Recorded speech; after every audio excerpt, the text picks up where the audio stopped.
Baik, terima kasih. Saudara sekalian, di dalam demokrasi, di dalam pilkada, menang dan kalah itu adalah hal yang wajar. Pasti ada yang menang dan pasti ada yang kalah di dalam meraih kekuasaan.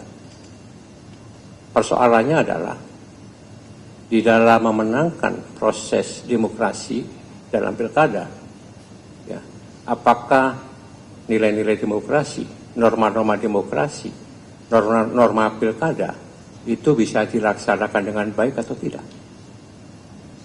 Apakah di dalam memenangkan pasangan calon tertentu itu juga melekat ada etika moral dalam diri seseorang maupun negara supaya dia tidak membabi buta. Kasus di Sumatera Utara itu sangat jelas, di mana kita sendiri berhadapan dengan Mas Bobi Nasution, mantu mantan Presiden Jokowi, yang dari wali kota ingin naik menjadi gubernur Sumatera Utara.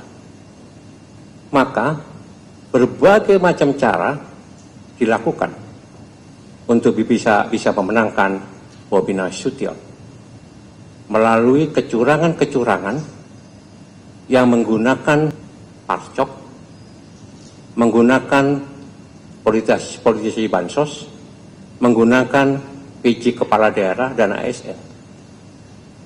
Teman-teman di Sumatera Utara sudah mengumpulkan bukti-bukti, baik itu dalam bentuk video, rekaman, kemudian surat menyurat, mencatat semua dan melaporkan kepada Bawaslu. Persoalannya seperti terjadi di Kota Medan misalnya, ternyata penyelenggara ada oknum-oknum yang sudah masuk angin. Sehingga banyak laporan-laporan yang diberikan kepada Panwas itu diabaikan. Politisasi bansos misalnya, bukan hanya membagikan beras nasional atau Bobi Nasution, tapi juga dengan amplop, ya, secara tersebar, secara merata di beberapa wilayah.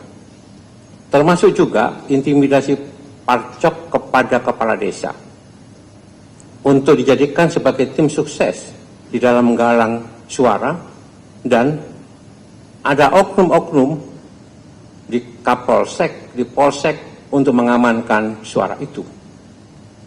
Saudara sekalian, saya bertemu dengan beberapa teman di sana, termasuk para kepala desa yang diintimidasi oleh parcok.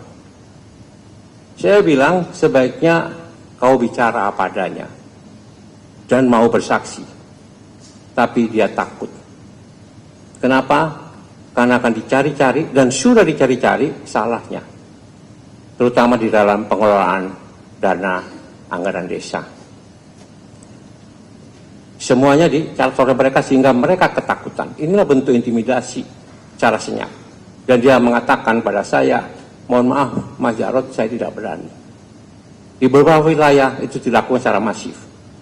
Praktek-praktek seperti ini adalah praktek-praktek yang melanggar sisi norma, aturan, termasuk moral dan etika. Bukan persoalannya misalnya calon kita kalah suara, bukan itu. Sekali lagi, kalah menang adalah hal yang lumrah. Tapi cara untuk meraih kemenangan itulah yang kita persoalkan. Oleh karena ini menjadi pengalaman kita, sisi-sisi gelap demokrasi telah terjadi. Termasuk di dalam Pilwali Kota Medan. Bagaimana Kota Medan kemarin dihajar hujan deras dan banjir di mana-mana. Itu menunjukkan kemampuan saudara Bobi Nasution tidak mampu di dalam mengelola dan menata dan membangun kotanya. Dan bagaimana saudara-saudara kita di sana kesulitan untuk bisa datang ke TPS sehingga ada pilkada susulan di sana. Berbagai macam hal-hal yang sifatnya integritas dan kapasitas seseorang ini menjadi tidak bisa dipertanyakan apabila secara masif dilakukan politisasi bansos dan intimidasi oleh Parcok maupun mengerahkan dari ASN, terutama PJ Kepala Daerah. Ini kasus di Sumatera Utara. Demikian Pak Jajan, terima kasih.